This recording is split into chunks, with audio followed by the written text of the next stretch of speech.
Dr. Bernadette L. Leharde as the overall project of this or coordinator of the project Sagip Mananalig 6 for everyone, and also Dr. Adrian Lawrence P. Carvajal for the overall project of the coordinator. Of course, our Dr. Richard P. Sanchez, our head or the research consultant of the ETCOR.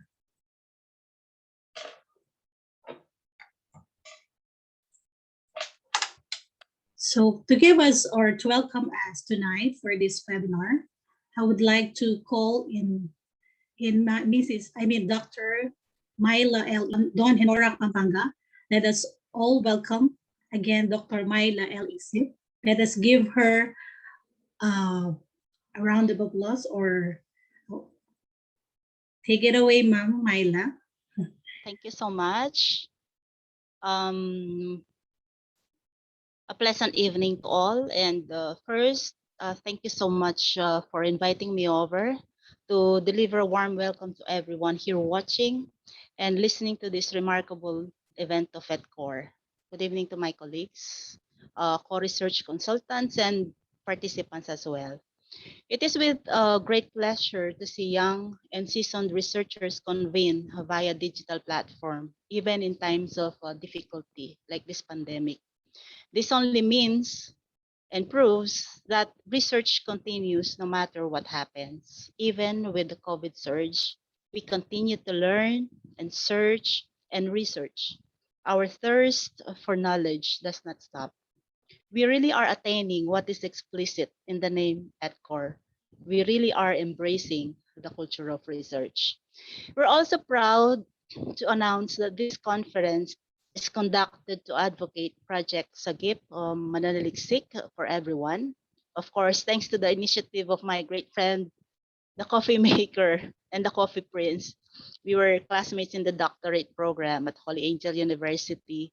A man for us full of courage and enthusiasm and initiative and all. Hello to Dr. Richard, Hello the po, head Doc. consultant of ETCOR. Yes, Salamat Doc, good po. evening po.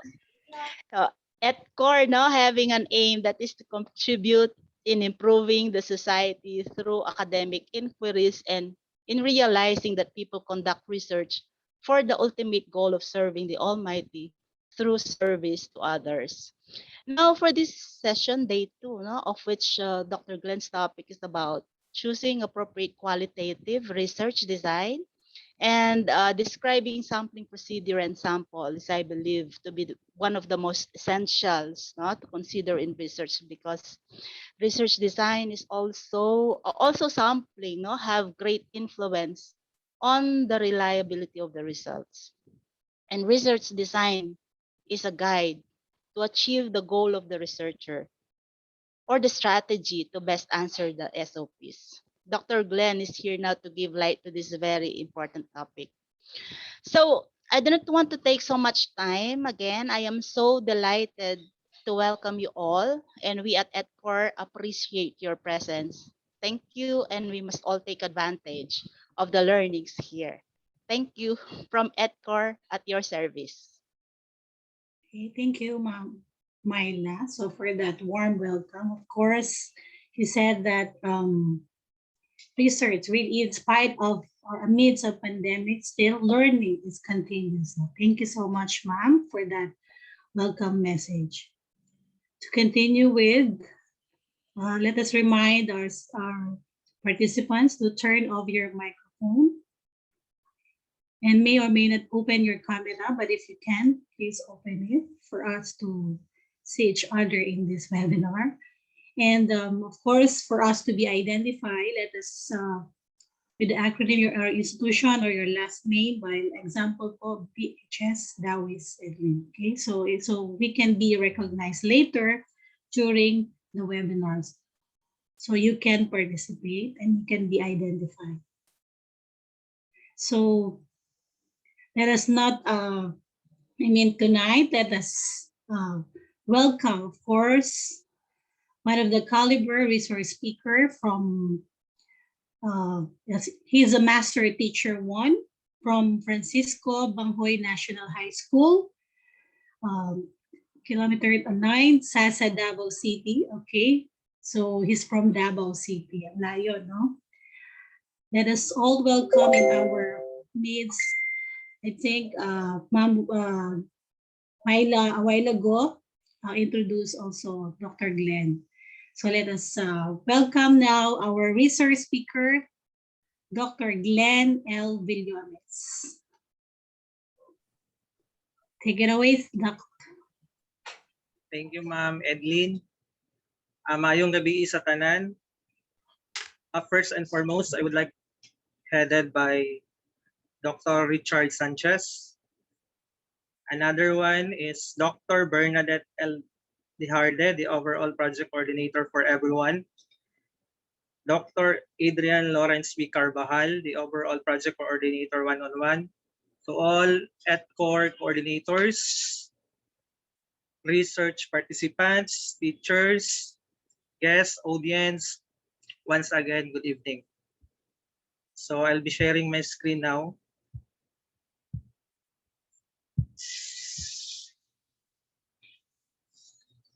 Is it visible, Ma'am Edlyn? The slide? Yes, sir. Visible.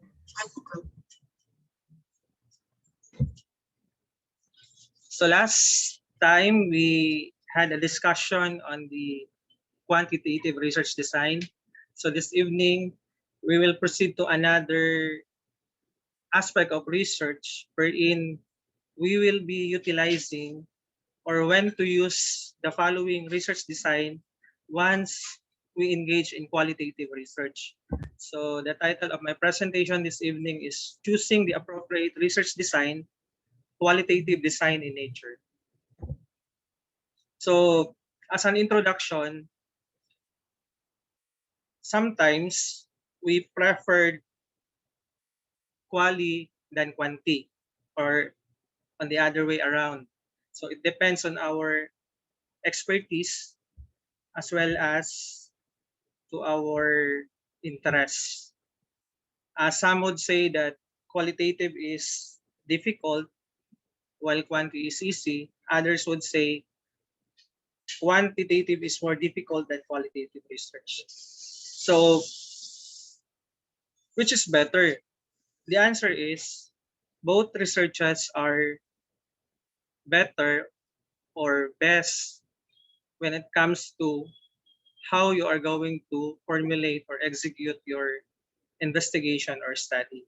So meanwhile, a qualitative research or design involves the studied use and collection of variety of empirical materials such as case study, personal experience, life story, interview, observational, historical, interactional, and visual texts that describe routine and problematic moments and meanings in individuals' lives. That's according to Denzen and Lincoln 2005.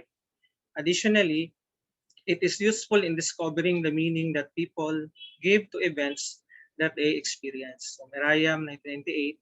And lastly, it addresses the how and why research questions and enables deeper understanding of experiences, phenomena, and context. More importantly, others would prefer qualitative research because they hate numbers. In quali, it's more on words, narration, and how you do it creatively using words. So the important part of this presentation is this design. What is this research design? So we all know when we are being asked to formulate a title, or example in senior high school, students are required to develop first a title, not exactly a topic, because some of the teachers would require students to have titles first. Then, of course, in the title, the topic is already included as well as some of the variables or and another important things. So when developing a title or topic, make sure you have an advanced knowledge or idea of the design that you are going to use. Since our topic today is more on qualitative, so we will deal with qualitative research design. So what is this research design? So simply, research design is the overall strategy. It's the blueprint or master plan that constitute the collection, the measurement, and the analysis of data. So always remember, when submitting or prior to the submission of your title or proposed topic, make sure you have an advanced idea or knowledge on what possible data analysis tool, the procedure or the methods, and the measurement of your variables that you're going to pursue. So therefore, you have an advanced knowledge before submitting your title or concept paper to your advisor or to your teacher. It also the research design. Therefore, research problem determines the type of the design you use, not the other way around. So remember, our problem it, it should be problem based, not design based, because sometimes there are universities that would require their students to follow their trends or the what is popular today, just like other universities would have a mixed method studies. So it should be the problem and then the design. So you have the problem and the design will follow. That should be the proper way. That's according to the VOS 2000. In this presentation, I would anchor the qualitative designs that I have researched based on the idea of Craswell. So this will be the five, or these are the five qualitative designs that we're going to discuss this evening. One is the narrative, second is phenomenology, third is grounded theory, fourth is ethnography, and five case study. So let's start with narrative. So sometimes narrative design is no longer used based on my observations or experience in the field, that this is seldomly employed by some of the researchers. But then this evening, I will try to give some of the relevance of this design, when it's to be used, and how is this design right now being pursued by some of the scientists or social researchers. So based on the book, this is a specific type of qualitative design which is understood as spoken or written text giving an account of an event, action, or series of events, actions, chronologically connected. That's Zarnioska 2004. So it's about giving account of an event chronologically. Procedures for implementing this research consist of focusing on studying one or two individuals, gathering data through the collection of their stories, reporting individual experiences, and chronologically ordering the meaning of those experiences. So therefore, that is why it's seldomly used, because we're going to gather or collect stories of particular individuals. Specifically, these individuals have something to do with their significant contribution or standing in the society or community. Originated from literature, history, anthropology, sociology, sociolinguistics, and education. Different fields of study have adopted their own approaches. That's according to Chase 2005. Features of this design. It collects stories from individuals and documents and group conversations about individuals' live and told experiences. That's according to Rizman 2008. Tell of individual experiences, and they may shed light on the identities of individual and how they see themselves. Gathered through many different types of data, such as interviews, primary form of data collection, but also through observations, documents, pictures, and other sources of qualitative data. In short, it's more on telling stories about one or two individuals. Often are heard and shaped by the researchers into chronology. So stories being told arranged in chronological order. That's Clandinin, Conley, 2000. So it is analyzed in varied ways. It can be made with about what was said thematically, the nature of the telling of the story, structural, or who the story is directed toward. It's Rizman 2008. Often contain turning points or specific tensions or interruptions that are highlighted by researchers in the telling of the stories, because there are times your participants might not tell you the correct storyline, or they might give you false information. So before the start of the interview, make sure you have an agreement, or you should have get the heart or being attached to the participant objectively for you to get the correct or appropriate data or information. Narrative stories occur within specific places or situations. The context becomes important to the researcher's telling of the story within a place. So how did the narrative design develop? It is still developing. Writers from numerous fields of social science studies claim it, including education. Several trends have influenced its development within the field of education. In 1990, educators Clandini and Connelly provided the first overview for the field of education. So this is in the context of education. Three factors that influence development suggested by Cortazzi 1993: an increased emphasis on teacher education, more emphasis placed on teachers' knowledge, educators seeking to bring teachers' voices to the forefront by empowering teachers to talk about their experiences. So that is why this narrative design is important also to know teachers' struggle, voices, and teachers' development or knowledge. That's according to Cresswell 2012. There are types of narrative. We have biographical study. It's a form of narrative in which the researcher writes and records experiences of another person's life. Uh, Normally, this person is famous, popular, or have contributed something to our community or society. Autoethnography is written and recorded by the individuals who are the subject of the study. They contain personal story of the author as well as the larger cultural meaning for the individual story. Life history portrays an individual's entire life, while a personal experience story is a narrative study of an individual's personal experiences. So it's more on writing stories. That's narrative. That's the concern of narrative design. And lastly, we have oral history, consists of gathering personal reflections of events and their causes and effects from one individual or several individuals. Plummer 1980. When to use it? So when you want to write narratives about experiences of individuals, describe a life experience, and discuss the meaning of the experience with the individual. So usually narrative research design is focused on studying an individual person. The researcher becomes the interpreter of the individual stories as opposed to a community.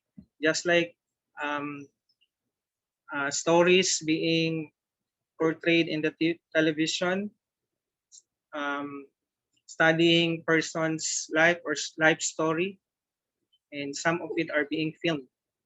Those individuals who have contributed something or have contributed big to the country story, it follows a chronology, and the researcher wants to write it. So the writer can write in a persuasive literary form while presenting a qualitative approach. The researcher seeks out information through interviews, family stories, journal field notes, letters, autobiography, conversations, photos, and other articles. These are the steps. First is identify a phenomenon, explore. Second, purposely select an individual from whom you can learn about the phenomenon. Collect stories from that individual that reflect personal and social experiences. Fourth, restory or retell the individual story. Restory because during your conversation, the participants might not give the information in detail. That is why you're going to arrange it just like writing a story, the climax, the place, the storyline, and etc. Collaborate with the participants, storyteller in all phases of research. Write a story about the participants' personal and social experiences. Validate the accuracy of the report. So that's why seldom we can find this, particularly in our field, in the education sector, doing a narrative research, because of course this is timely and this is expensive in terms of our time, and maybe dealing with this will require us to exert much effort. How to evaluate narrative according to Creswell 2012. The researcher keeps the focus on one or two individuals. The study reports on the life experiences of the individuals as told through their stories. The experiences are stored in a chronology that includes the beginning, the middle, and the end. The study includes significant amounts of detail on the context of the stories. contains an analysis of the story themes that emerge, 5 to 7. The researcher collaborates with the participants to verify, contribute, and approve of the story as it evolves into a study. The researcher needs to collect extensive information about the participant and needs to have a clear understanding of the context of the individual's life. This is part of the picture. As Edel 1984 comments, it is important to uncover the figure under the carpet or to know more about the person being studied. Active collaboration with the participant is necessary. Researchers need to discuss the participants' stories as well as be reflective about their own personal and political background, which shapes how they story the account. So I guess these are the challenges in doing narrative research. Sample narrative researchers. A narrative research approach the experiences of social media support in higher education. Another one, leadership journeys. A narrative research study exploring women's school superintendents' meaning making of leadership development experiences. And lastly, we have a narrative inquiry into the experiences of individuals in the midst of organizational change, a shift from systems to stories by Amalada Sotosanto. So these are some, if you would like to read these narrative researches, you can just Google search the title and the name of the authors. So again, narrative design is used when you want to collect as experiences about one or two individuals. Another research design is phenomenology. So this is very commonly used or employed in the education sector in our masteral and doctorate times. Phenomenology. So what is this research design? So phenomenology helps us to understand the meaning of people's lived experience. It explores what people experience and focuses on their experience of a phenomena. So this is more on giving meaning to the experience or the phenomenon experienced by particular individuals. That's Duquesne University 2020. Lived experience refers to a representation of the experiences and choices of a given person and the knowledge they gain from these experiences and choices. That is why if you're going to recall or going back to your dissertation or master's or any research undertaking that you have carried out, you can notice in the research questions, at the end of the research question or one of the questions in your research question, one would indicate that what are the insights acquired by the participants from the experience, from the challenges that they have encountered or experiences, because lived experiences would inform us or would require us to have the knowledge that a person gained after he or she experienced a particular phenomenon. So there is also a sequence or a format if you would like to pursue phenomenology. So based on the structure or the form of questioning. So it all started with what are the challenges, what are the difficulties. Next is how do the participants cope with or cope up with the challenges, and third is what are the knowledge or insights gained or acquired by the participants. And some would add what framework could be developed. So that's how to frame phenomenology based on my experience, based on my experiences as a researcher.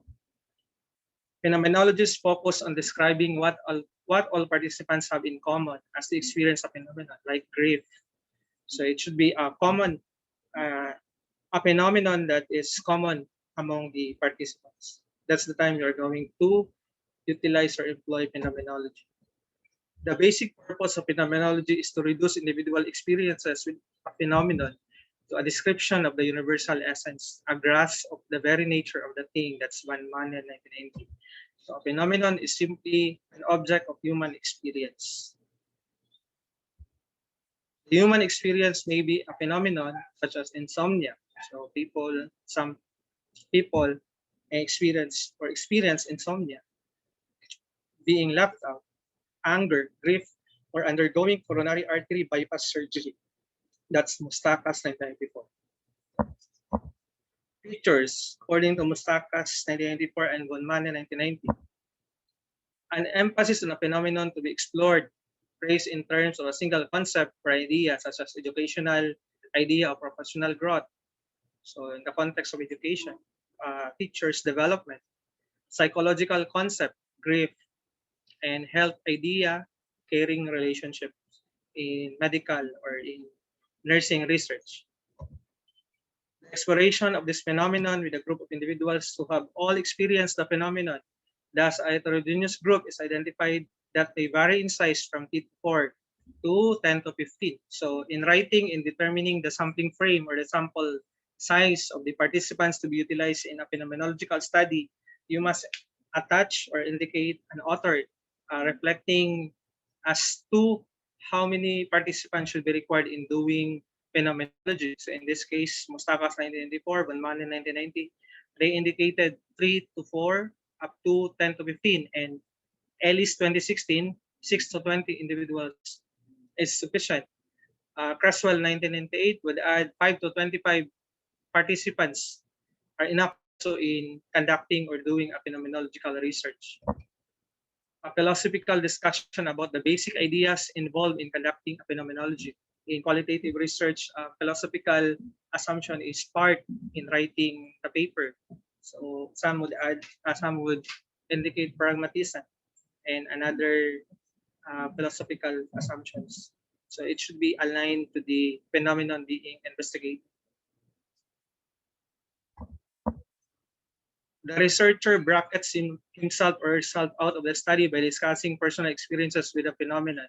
This does not take the researcher completely out, but it does serve to identify personal experience with the phenomenon and to partly set them aside so that researcher, sometimes in conducting qualitative research, there are biases, particularly when the researcher would is not objective in the data being gathered, particularly in the analysis of data. He or she might impart his or her personal biases or judgment on the data or the phenomenon being investigated. A data collection procedure that involves typically interviewing individuals who have experienced a phenomenon. This is not a universal trait. However, some phenomenological studies involve varied sources of data, such as poems, observations, and documents. So, in qualitative research and phenomenology, it's also important to have varied sources of data, data source triangulation to validate the data being gathered or the phenomenon being investigated. Data analysis that can follow systematic procedures that move from narrow units of analysis, significant statements, and on to broader units, meaning units, and on detailed descriptions that summarize two elements: what the individuals have experienced and how they have experienced. So these are the basic questions in doing phenomenology: what the individuals have experienced, what is the phenomenon being experienced, and how they experience the phenomenon. That's Mustakas 1994. A phenomenology ends with a descriptive passage what discusses the essence of the experience or individuals incorporating what they have experienced and how they experience the essence, or simply giving meaning to the experience that they have encountered or experienced. That's the main essence of doing a phenomenological study. There are types of phenomenology. One is hermeneutic phenomenology. This is anchored on Van Man in 1990. This is simply describes research as oriented towards lived experience, interpreting the text of life, hermeneutics. So this is what we are doing in our thesis, or submitting birth in the regional office for funding. This is an example of normally we are doing a hermeneutic phenomenology. It's not only a description, but also an interpretive process in which the researcher makes an interpretation of the meaning of the lived experiences. Sample hermeneutic phenomenological studies. We have a hermeneutic phenomenological study of the lived experience of adult female sexual assault survivors. Hellman 2016. A hermeneutic phenomenological study of non-completers in online Doctor of Education programs by Wayman 2012. And a hermeneutic study of secondary English language arts speaker candidates writing instruction experiences in ESOL methods courses, Bellio 2016. Another phenomenological type is we have transcendental or empirical or psychological phenomenology, and this is anchored on or based on Mustakas 1994. So according to this phenomenology, it focused less on the interpretations of the researcher and more on a description of the experiences of the participants. So it's more on the narrative. In addition, Mustakas focuses on one of the Husserl's concepts of epoche or bracketing, in which the investigators set aside their experiences as much as possible to take a fresh perspective toward a phenomenon under examination. Hence, transcendental means in which everything is perceived freshly as if for the first time. That's Mustakas 1994. So it's more on describing the participants' experiences rather on interpreting one's um, views or experiences. Sample, transcendental phenomenological study of developmental math students, experiences, and perception. Cordes 2014, African American women bloggers lived experiences with digital entrepreneurship, a transcendental phenomenological study by McDowell 2020.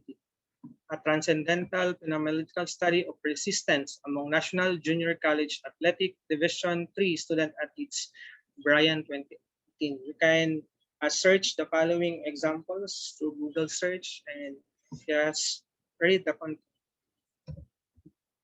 challenges or challenge.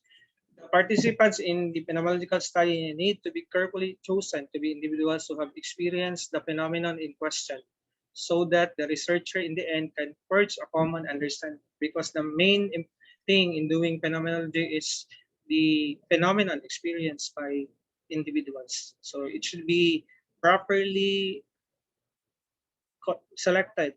There should be a criteria in the selection of participants, inclusion and exclusion criteria.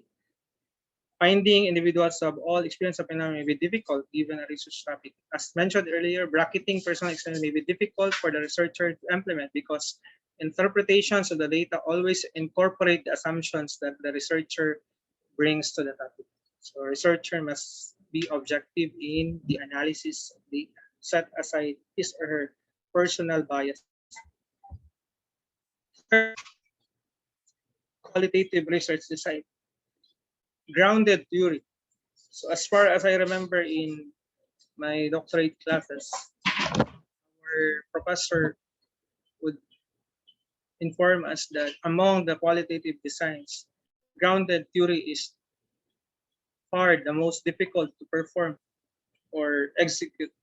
And so far, I have no experience doing a grounded theory research because there are no opportunities to handle this kind of study. And as far as I know, this is time consuming, expensive also in exerting efforts, and this would require another time in the analysis of it. So what is this design all about? So the intent of this qualitative design is to generate or discover a theory from the word itself, theory. A theory is being developed based on the data, grounded on data. It's grounded theory, unified theoretical explanation for a process or an action. So that's Corbin and Strauss 2007. Participants in the study would all have experienced the process, and the development of the theory might help explain practice or provide a framework for further research. It's more on the process or the action where participants have experience, and then the development of a theory would provide a framework in explaining a particular phenomenon being uh, involved in the process or action. A key idea is that this theory development does not come off the shelf, but rather is generated or grounded in data from participants who have experienced or who have experienced the process.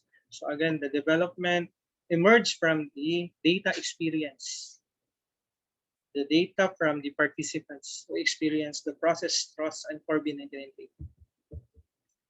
This methodology is appropriate when little is known about a phenomenon.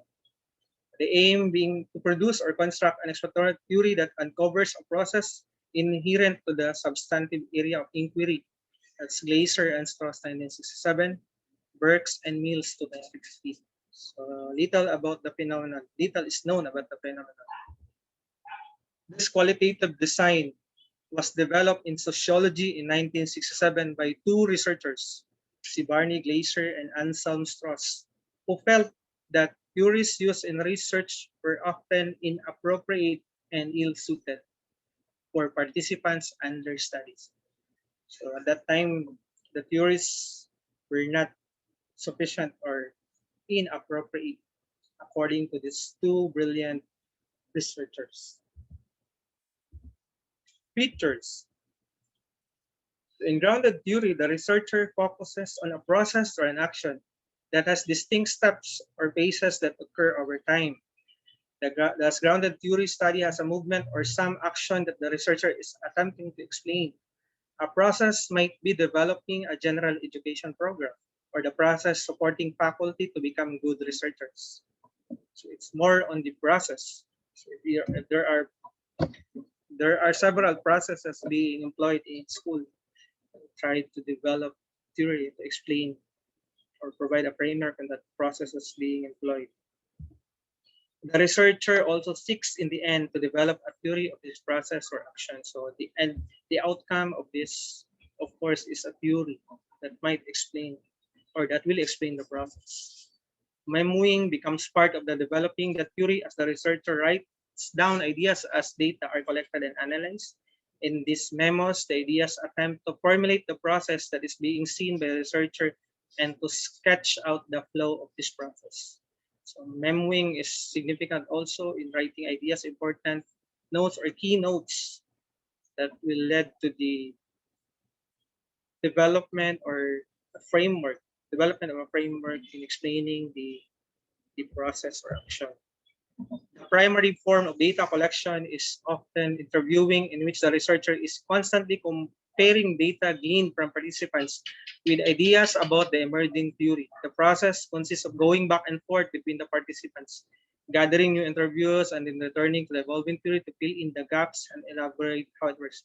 That is why this is very time consuming and need to exert efforts, because you are going back and forth until the saturation is obtained or arrived, data are saturated. So as to the number of participants, the average of all 100 studies, that's according to Thomson 2011 in their systematic reviews, was 25. So going to require 25 participants, the range was 5 to 114. 33 of the studies used sample sizes between 20 and 30. 32 used between 10 and 19. 20 used more than 31, 12 under 13, and 1 used more than 100. So that's according to the study of Thomson, investigating studies or meta analysis. Those who conducted grounded theory studies. So the number of participants would range or would fall to these numbers, and this would require also more than 20 to 30 interviews until such time you have noticed that the data are saturated, or when I say saturated, it's repetitive. The responses are the same. It's no new information is obtained. So that's why it would require time to go back and forth just to develop theory. Types. Systematic Procedures of Strauss and Corbin, 1993. So according to this grounded theory, the investigator seeks to systematically develop a theory that explains process, action, interaction on a topic. Example, developing a curriculum. The therapeutic benefits of sharing psychological test results with clients. So normally, this is the normal way of doing grounded theory, the systematic procedure. So process, action, interaction. Researcher typically conducts 20 to 30 interviews based on several visits to the field to collect interview data to saturate the categories for innovation. And this would be very difficult for us teachers because we are being locked 8 hours in our field. So at this time, we are working 3 days on site, 2 days work from home. And this is very difficult at this time because we are prohibited or we are not allowed to mingle with other people due to the presence of the Delta variant. Another type of grounded theory is the constructivist approach by Chalmers 2005-2006. So this includes emphasizing diverse local worlds, multiple realities, and the complexities of particular worldviews and actions, and lies squarely within the interpretive approach to qualitative research with flexible guidelines, a focus on theory developed that depends on the researcher's view, learning about the experience within embedded hidden networks, patients, relationships, and making visible hierarchies, power, and communication opportunity. Places more emphasis on the views, values, beliefs, feelings, assumptions, and ideologies of individuals than on the methods. So the previous one, systematic, it's more on the methodology. So this one, it's more on the values, beliefs of individuals. Describe practices, gathering of data, coding, miming, and using theoretical sampling. So always remember in grounded theory, the sampling is theoretical sampling because the end is to develop a theory. Challenges. The investigator needs to set aside as much as possible theoretical ideas or notions so that the analytic substantive theory can emerge. Despite the evolving inductive nature of this form, qualitative inquiry, the researcher must recognize that this is a systematic approach to research with strict steps in data analysis if approached from the Corbin and Strauss perspective. The researcher faces the difficulty of determining when categories are saturated or when the theory is sufficiently detailed. So when will be the time that we know that the categories or the data are saturated or the theory is sufficiently detailed?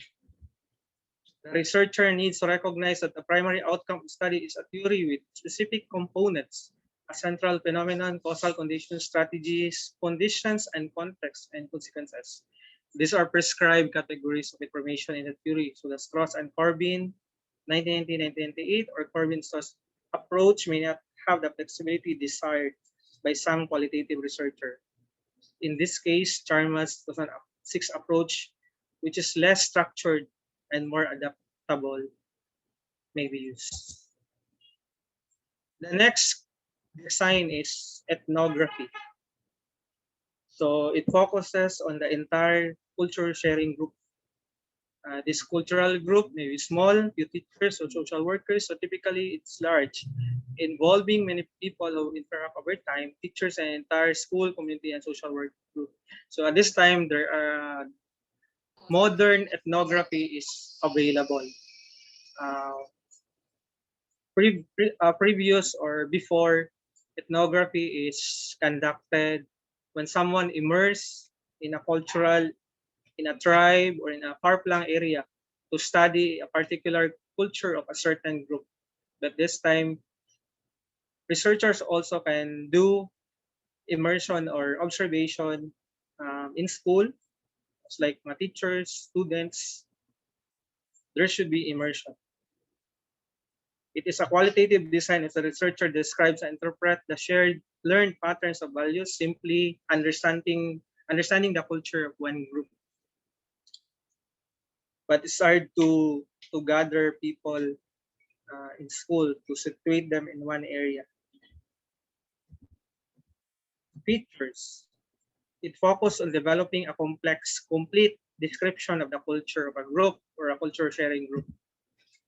Looks for patterns like rituals, customary social behaviors, or regularities of the group's mental activities. So also, let's begin also once we do ethnography in some group of people in a particular area, let's remember their practices, our beliefs, because our actions might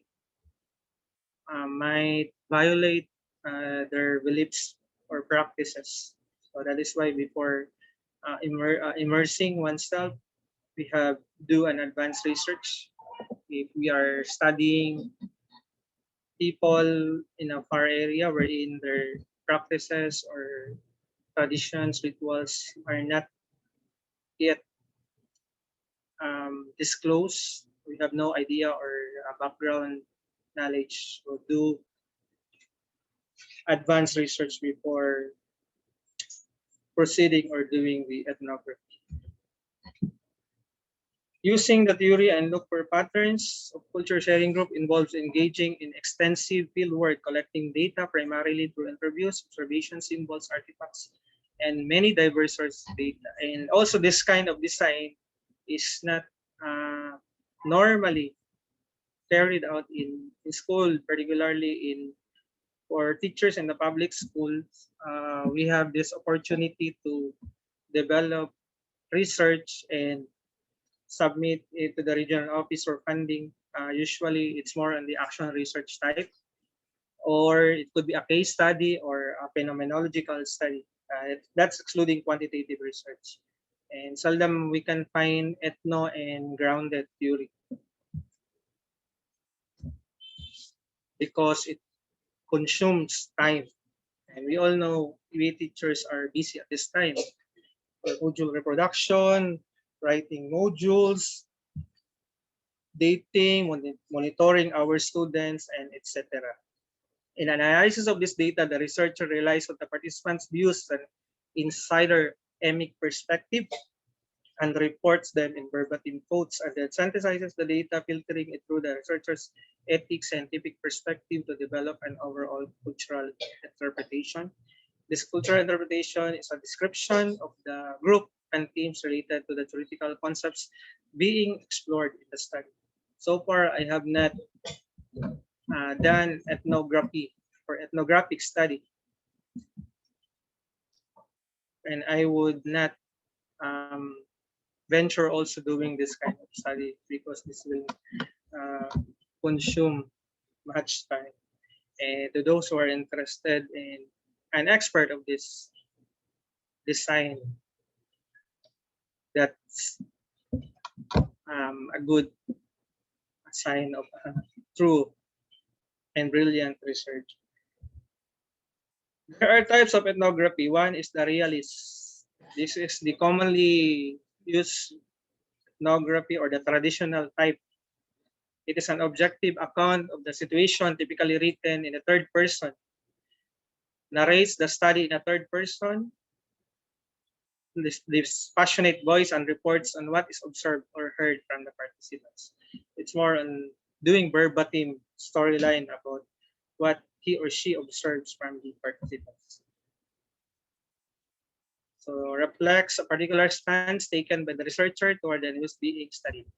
Another is critical ethnography. So these are the modern day ethnographers, type of ethnographic research in which the authors advocate for the emancipation of groups marginalized in society. Most likely, these are researchers typically are politically minded individuals who seek through their research to speak out against inequality, inequity, victimization, and domination. So that's more the content of their papers focus more on those kinds of abuses or maybe violations to particular individuals. That's according to Perspekin and Apple 1982. So these are critical ethnography. Challenges. Researchers need to have understanding of the cultural anthropology. So the cultural system, the concept typically explored by those studying cultures. So therefore, before engaging or immersing a particular group or doing an ethnographic study, you should have knowledge on the culture of this group, particular group of people. The time to collect the data is extensive. So involved for a long time in the field. So remember, we are being confined 3 days reporting in school, 2 days work from home. So it will involve for a long time in the field. The narratives are written in a literary, almost storytelling approach, an approach that may limit the audience for the work and may be challenging for authors accustomed to traditional approaches to scientific writing. Sensitivity to the needs of individuals being studied is especially important, and the researcher must access and report his or her impact in conducting the study on the people and the places being explored. So sensitivity is very critical in doing ethnographic study, particularly on the lives and the practices, beliefs, or simply the culture of the group being studied. So far, this is the last qualitative research design case study. Involves the study of a case within a real-life contemporary context or setting. A case means it's a single unit of study. It could be a person, a place, an organization, etc. in 2009. Approach in which an investigator explores a real-life contemporary bounded system, real-life system, or multiple bounded systems or cases over time through a detailed, in-depth data collection involving multiple sources of information like observations, interviews, audiovisual material, documents, and reports of case description and case themes.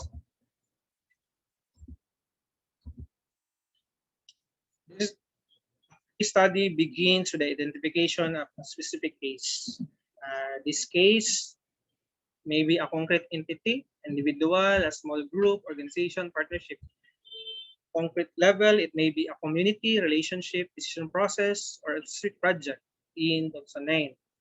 The key here is to define a case that can be bounded or described within certain parameters such as specific place and time. So case study is commonly employed or utilized in our master's and seldom in the doctorate programs, because in the doctorate, the advisors or the panelists would require us to do more advanced designs. But again, it depends on the panel and the advisor. If your study is very important or significant, maybe you might be allowed to pursue a case study or maybe a cross case study, cross involving a cross case analysis. The intent of conducting this is also important. So the goal doing, remember doing case study, it studies a real life, doing an in-depth analysis of a particular case. So a key understanding to analysis involves a description of a case. The themes or issues might be organized into chronology by the researcher, analyze across cases for similarities and differences among the cases. Case studies often end with conclusions from the researcher about the overall meaning derived from the case. These are called assertions. So in qualitative, some research format or some qualitative research format, instead of conclusion, it would reflect assertion. So building patterns or creation by Yin, that's 2009, assertions by statement. Types. Single instrumental case. The researcher focuses on an issue or concern and then selects one bounded case to illustrate this issue. So one issue and then a bounded case. It could be a person, a place, community, or whatsoever. So just one, because single instrumental, one bounded case. Another is collective case or multiple case study. One concern again, but the inquirer or the researcher selects multiple case studies to illustrate the issue. And the last one is intrinsic case. Focus is on the case itself. So case like evaluating a program or studying a student having difficulty. So again, a case is a single unit. Could be a program, a person, a place, an organization, or whatsoever, because the case presents an unusual or unique situation. So these are the types of case study. Challenges. The researcher must identify the case. The case selected may be broad in scope, like Boy Scout organization, or narrow in scope, decision-making process. The case study researcher must decide which bounded system to study, recognizing that several might be possible candidates for this selection and realizing that either the case itself or an issue which a case or cases are selected to illustrate is worthy of study. So therefore, select the correct or the bounded or the appropriate one as part of the scope of your study. The researcher must consider whether to study a single or multiple cases. The study of more than one case dilutes the overall analysis. The more cases and individual studies, the less the depth in any single case. That is why in a case study, it would be better to have one or two, because the higher the number of cases and it dilutes the overall analysis. Remember, the important thing of doing, or the significance of doing case study, is to have an in-depth explanation of a particular case.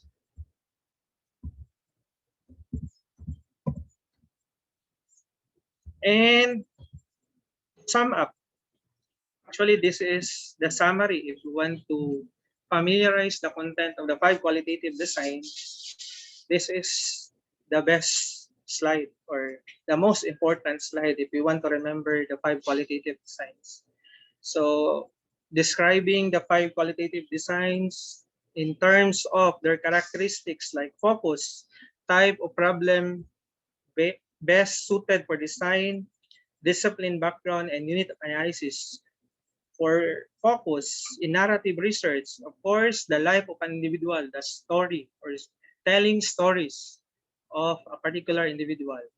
Phenomenology, the essence of the experience, or giving meaning to the experience or the phenomenon being experienced by several or particular individuals. Grounded, developing a theory grounded in the data from the field. So remember, if little is known about the phenomenon, about the process or an action, theory is grounded on the data from the theory is developed from the grounded or the data from the participants. Ethnography, describing, interpreting a cultural sharing group. So studying, immersing in a particular group, studying or describing their culture. Case study, developing an in-depth description and analysis of a case or multiple cases. So that's the focus of the 5 of each qualitative design. Type of problem. For narrative, needing to tell stories of individual experiences. Phenomenology, to describe the essence of a lived experience. Grounded, grounding a theory in the views of participants. Ethnography, describe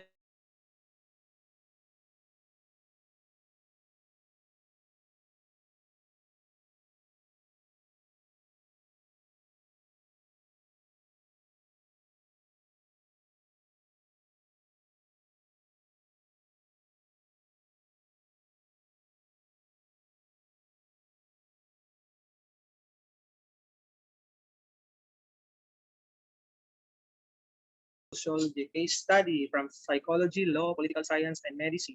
And the unit of analysis, or first process an action or an interaction involving many individuals, studying a group that shares the same culture, and case study, studying an event, a program, an activity, or more than one individual.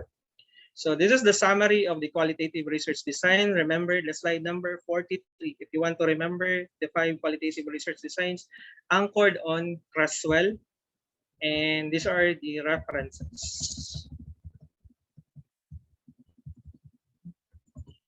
Thank you for listening.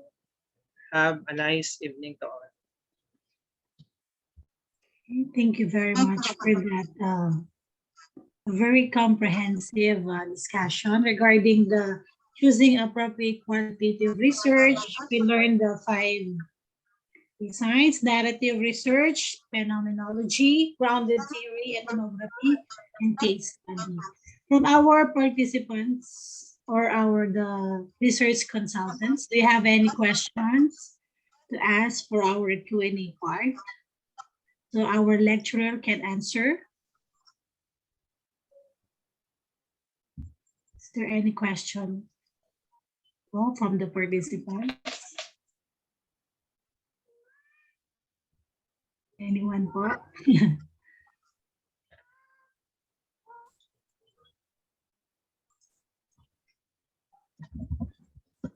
So, while we're waiting for the participants. Ma'am, si Ma'am G nagtataas yata ng kamay. Ma'am G?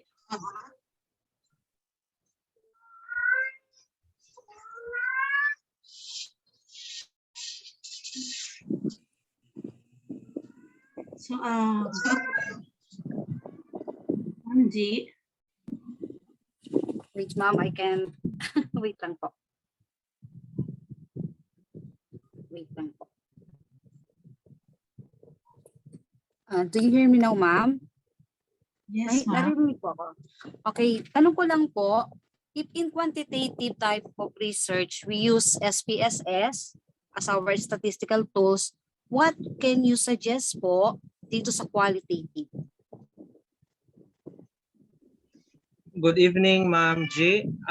In qualitative research, based on experience, I was able to use in vivo for the purpose of, since I am much interested on the development of framework from the data gathered from participants' interviews, yet the lecturer, the resource persons during the training that I have attended on the utilization of in vivo, they were not able to present a model or framework. So for qualitative so far, based on my experience, I had the experience of utilizing in vivo.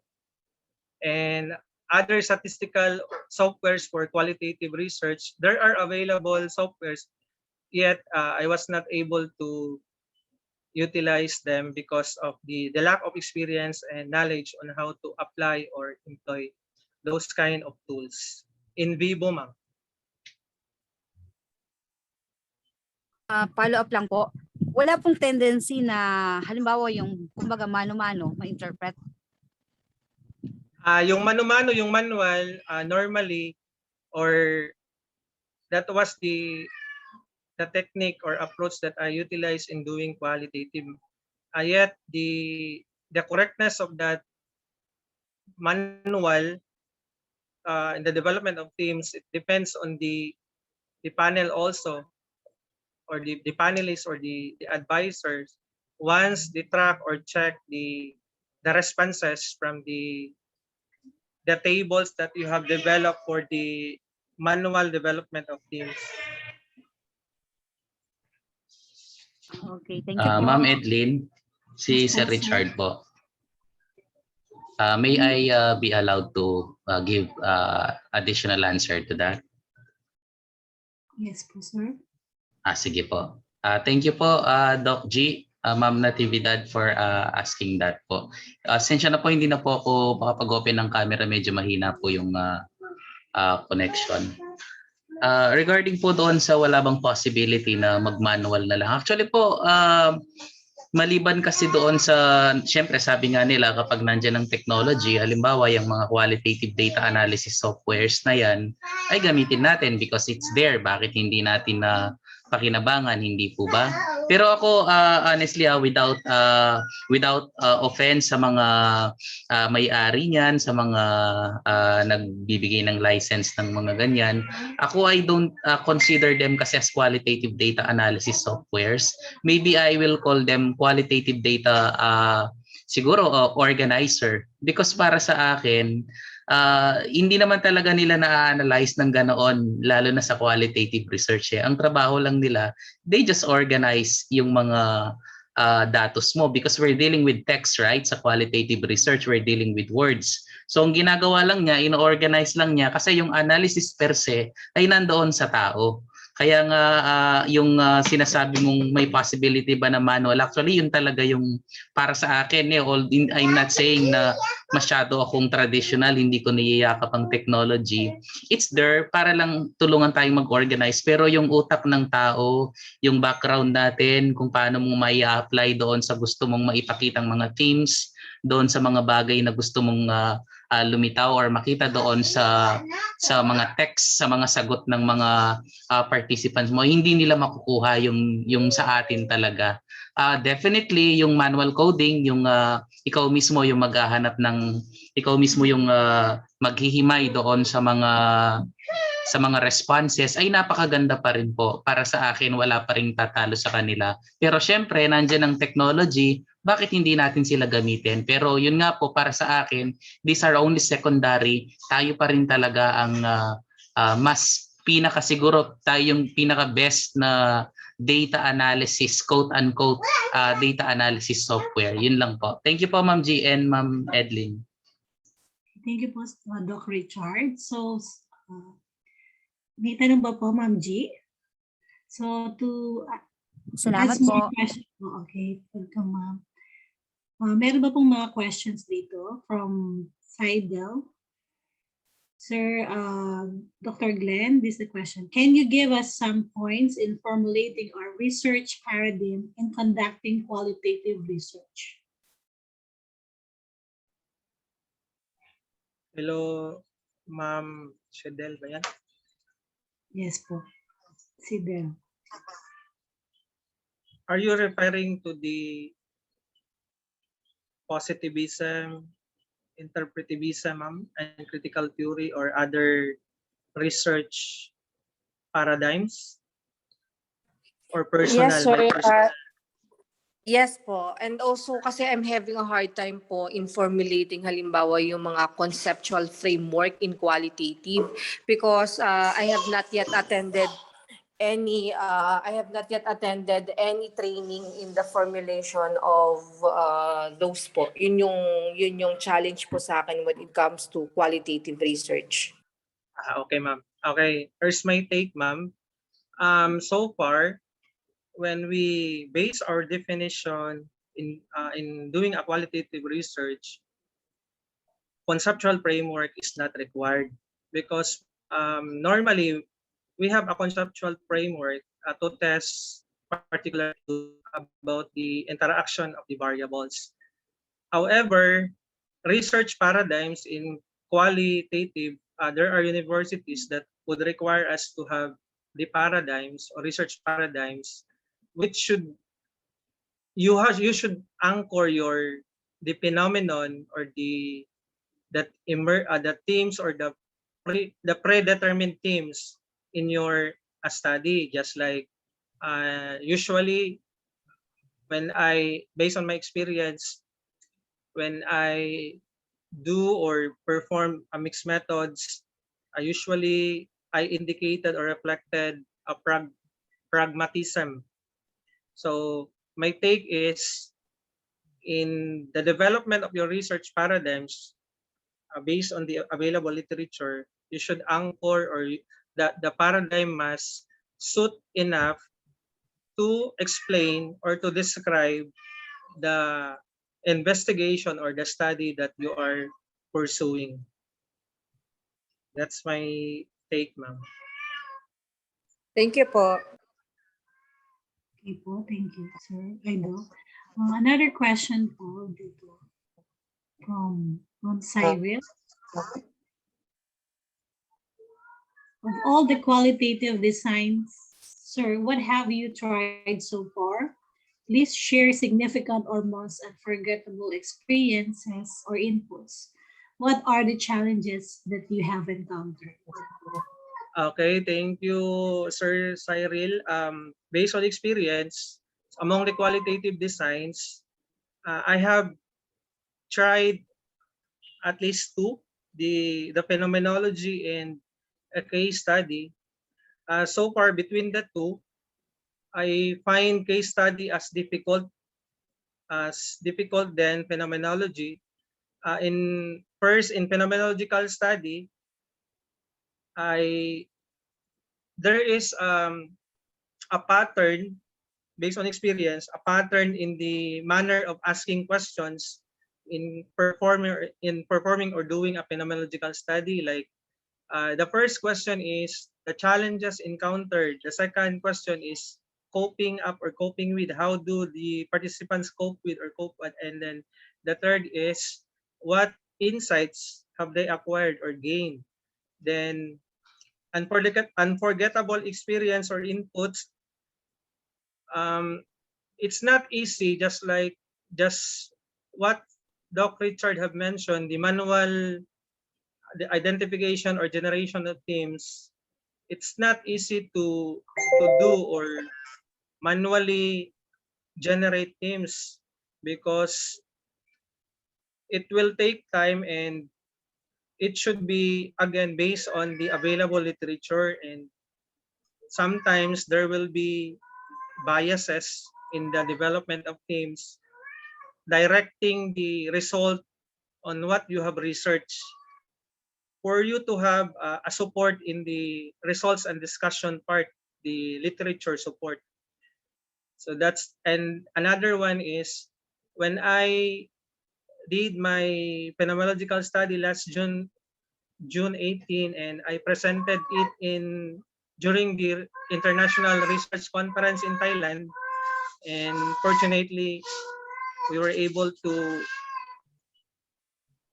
achieve or receive an outstanding oral presenter award. And maybe doing the phenomenological study, that's one of my unforgettable experiences, though it's very difficult to execute, particularly in the data analysis part, because that will require time and patience, particularly in the coding, but still the effort was rewarded. And in the case study side, difficult in the sense that you need to study each individual, and then universities have different structure in the presentation of the case study results and discussion. And other challenges, the discussion part, particularly in the thematic content area, that those things are very critical in the presentation of the results based on the questions that you have raised. So those things are the data analysis part and the interpretation. Those are the challenging part in doing qualitative, particularly in the case study and phenomenological investigation. Okay, may follow-up questions, sir. Any insight about ethnomethodology? Ethnomethodology, sir, my take will be based on itself. So from the word ethno, that means ethnography. So it focus more on the culture aspect, and the methodology, it's more on the procedure, maybe on the process, how the beliefs, the practices, the traditions, or simply the culture of a particular group was being or is being investigated by a particular researcher. That word, sir, maybe I have mentioned that in the or not, but then I would like to base my opinion based on the word itself, the ethnography and methodology. It's simply culture plus the process or the procedure itself, combining them, sir. Okay, thank you, Doc. So there's another question here from Mary Joy Bielson. Sir, ask ko lang po, ano po kayang pwedeng maging RD kapag ang mga grade 11 student po ay nag-interview ng mga beliefs ng online consumer during pandemic? Will it fall under phenomenology? Sir, my take, let's go back to the definition of each design. When we say narrative, we are telling stories. When we say phenomenology, we are giving meaning to the lived experience or the experience stressed by particular individuals, common experience by a particular individual on a particular phenomenon. When we say ethnography, we are talking about the beliefs, the traditions, simply the culture. So if the question will fall specifically on the beliefs ng online consumer during pandemic, it may fall under ethnography, sir. The word beliefs only. But if you would like to do it in a phenomenology, maybe you would focus more on the experiences, the lived experience of online consumer during pandemic. That will most likely fall under phenomenology. So my suggestion, sir, is try to look at the keywords from each qualitative design for you to easily identify what kind of research design will you pursue or utilize in a particular question or research question. Okay, thank you, Doc. So far, I just like to read what I agree in qualitative research. We often use theoretical framework. So far, wala na pong question. I would like to read po ito. Hello po, I do agree with manual transcription and in analyzing your data because this would allow you to give in-depth and rich description of the words given by the participants. So, do we have any more questions from the participants po? So, but before that question, I would just like to remind po, later po, meron pong, we do have outtaking for the new research consultants. Pag natapos po, pwede na po mag-review iba. Later, announce ko lang po si Ma'am Alicia L. Quinto, Virginia Natividad, Jose M. Rapsing, Annalisa V. Maris, and si Catherine P. Meneses. Later po, after this webinar, you will stay po for a while to have your outtaking. So, any more questions po from the participants? Hello ma'am, si Richard po. Okay, Doc.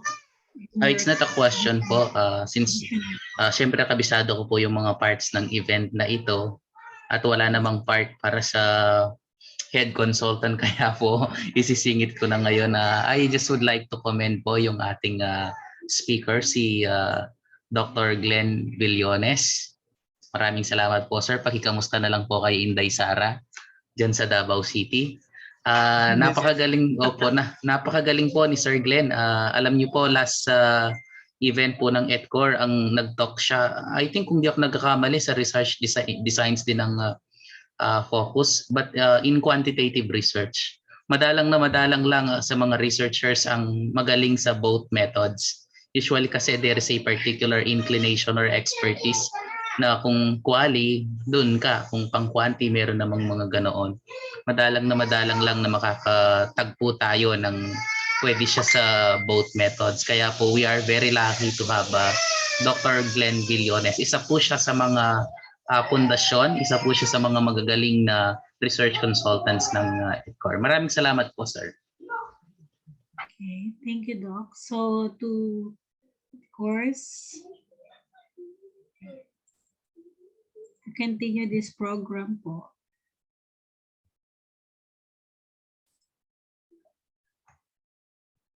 okay, later for us to evaluation form. So this is the link. Of course, we would like to, this webinar will not end for us to give, of course, a certificate of recognition to our resource speaker, Dr. Glen L. Villonez.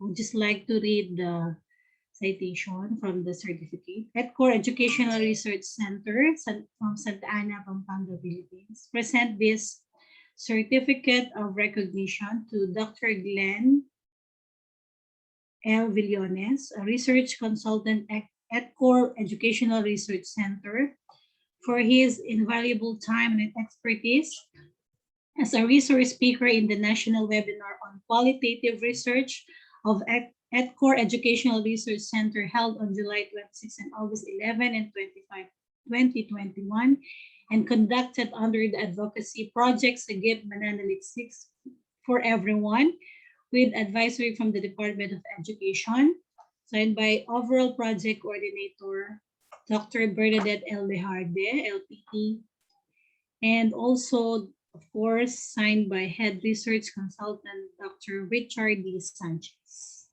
So, thank you, sir. Dr. Glen L. Villonez. Let's give a virtual clap. Ma'am. Okay. Of course, to give us the closing message, let us call one of our colleagues, Ma'am Erica May Constantino, an LPT, and also a teacher trained Bacolor High School at Zone 2 Cabalantian, Bacolor. Let's give Ma'am Erica a round, a virtual clap. Take it away, Thank you, ma'am. ma'am. Thank you, ma'am. Am I loud and clear, ma'am Eds? Yes po, ma'am. Okay. So my courtesy and respect on our lecturer, Doc Glen Villonez, sir. To our well-versed moderator, Madam Edlyn Dawis, ma'am. To my supportive co-member, Doc Myla Isip, madam. To my dearest ETCOR consultants, coordinators, organizers, and administrators, spearheaded by our diligent and encouraging leader, Doc Richard Sanchez, sir. Our other attendees of this platform, sir and ma'am, a pleasant evening to all. As what Lytton of 1839 implies, and known proverb by almost, pen is mightier than sword. This quotation implies and signifies that writing is a powerful tool than violence. A pen can accomplish a lot more than a sword. Relative to research, research allows us to pursue our interest, to learn and gain something new, to hone our problem-solving skills, and to challenge ourselves in new ways. As an emphasis on our topic that was reflected in the principles of research ethics, whatever the type or method of qualitative research you will write, there were two phrases that were encrypted. That as a researcher, first, we must do good, and second one, we do no harm. So allow me to quote Paula Pivi's intentions in research. When we are artists, researchers, or writers, we choose what we do with our time and who we talk to. Of course, we have commitments, but the amount of freedom we have with what to do or what to research is humongous compared to others. As what I have mentioned earlier in the proverb, we must not underestimate the ability and power of small things. They can have stronger impact than the biggest things. Mabuhay, ETCOR. Again, a pleasant evening to all. Okay, thank you, Ma'am Erica. So before we continue, we will not, of course, end this webinar. Let us have first the picture taking.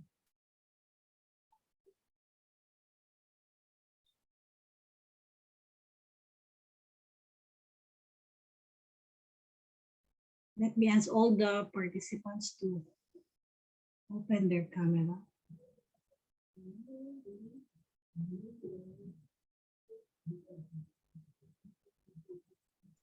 Okay, first page.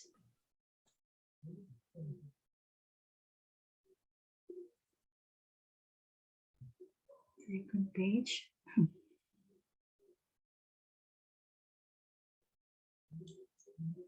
The next page. Yan.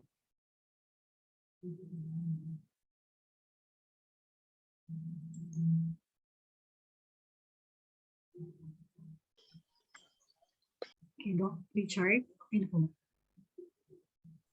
Yes po, ma'am.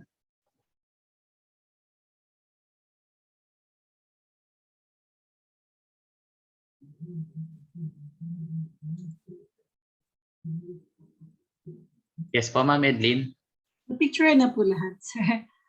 Opo, opo. Sige po, okay na po. Okay na po. Thank you po. Okay, thank you. Okay, thank you po. Before we end po,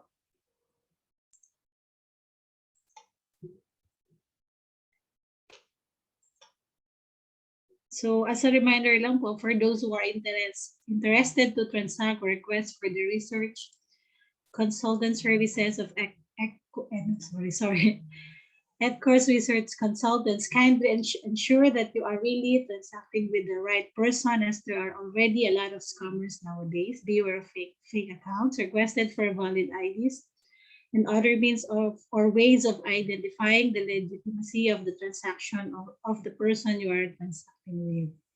So send payment so we can request our certificates also. So if you want to order also a shirt, yun po, may t-shirt po ang ETCOR. You may contact Dr. Mark Joseph Sandwell. Ma'am Edlyn, Yes po. magdadagdag, pakibalik po sa previous slide bago po yan. Gusto ko lang pong magdagdag, yun nga po, mag-ingat po tayo sa mga scammers. Marami pong, actually hindi lang naman po ang ETCOR, different organizations, different companies, different institutions. Uso na po ngayon yung mga gumagamit ng mga pangalan na kesyo nagaling sila sa ganitong organization or company, pineperahan ng tao, tapos ay mangilang-ilang araw ay hindi na kumukontak pagkatapos mabayaran. So mas maging matalino po tayo kaysa sa mga manloloko. Mas maging matalino po tayo kaysa sa mga scammers. Yun nga po, hingan niyo po sila ng identification. Hindi porke nakita niyo yung litrato nila na yun yung nandoon sa picture, nandoon ang pangalan, kailangan po talaga ay meron kayong paraan to identify them para po makasigurado tayo na hindi tayo nagsasayang ng pera. Siyempre po, definitely umiwas tayo sa mga illegal transactions also. Umiwas tayo doon sa mga pages, sa mga group. Halimbawa, hindi na po ako magbibigay ng pangalan, baka meron po sa inyo nagsusubscribe or merong mga customers sa ganoon. May nakita kong page na ang sasabihin niya ay complete action research, chapters 1 to 4, PM is the key. Tapos pagkarami-raming nagme-message, siguro para tulungan mo yung nag-action research, pwede yung gano'n, i-guide mo siya paano gagawin ng 1 and 2. O kaya kahit ikaw ang gumawa, pero yung naka-ready na kaagad na parang binili mo lang sa recto, tapos ang daming naloloko ng mga ganoon. Siguro naman bilang mga researcher, alam mo na you can ask assistance. Halimbawa po sa aming mga research consultants sa ETCOR, that is one of the services na pinoprovide natin, yung research consultancy. Pwede natin silang tulungang gawin ang paper nila, pero yung para magbebenta ka halimbawa ng sasabihin mo lang na complete thesis, kahit anong area, kahit anong field, tapos PM is the key. Yun po, medyo mag-ingat po kayo sa mga ganoon. Kung may maloloko po sa inyo, halimbawa minsan po merong kumontak sa ETCOR, sabi niya naloko daw sila ng ganitong tao, tinanong kung tao sa ETCOR. Siyempre, tiningnan ko kung yun talaga yung nakausap niya. Although sinermonan ko, sorry po sinermonan ko rin po yung biktima. Kasi ano ba yung transaction niya? Binibili niya ang isang buong thesis. Siguro mabuti pang magpatulong ka, magpagawa ka ng thesis halimbawa, ng i-guide ka niya, pero dadaan ka sa proposal, dadaan ka sa university, pero yung parang bumili ka lang ng naka-ready na, siguro po dapat ding masermon yung quote-unquote victim doon, because in the first place, paano kang tatakbo sa mga pulis, sasabihin mo na nabiktima ka, samantalang ang pinasok mo to begin with is an illegal transaction. So kaya yun po, maging maingat po tayo. Kaya mapapansin nyo po sa page ngayon ng ETCOR Educational Research Center, kahit anumang post usually, ito pong naka-flash ngayon sa screen natin, ay parati po nating nilalagay yan para mag-ingat po yung mga tao din. Usually po may mga post lang tayo sa mga events natin, baka nagtataka rin yung ibang mga research consultants, bakit parating may ganyang part sa bandang baba, to really caution us. So let us be careful po. Pasukin lang natin yung mga legit transactions at mag-ingat po tayo talaga ng para hindi po tayo naloloko at hindi rin tayo masisermon in the end. Maraming salamat po. Back to you, Ma'am Edlyn.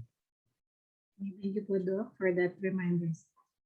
So yun po, let us be cautious and be vigilant po for this kind of act. So again po, if you want to order the Educational Research Center t-shirt, let us transact with Dr. Mark Joseph Samuel. And then po, with that, thank you very much po sa pag-attend for tonight sa lahat po ng research consultants participants. Maraming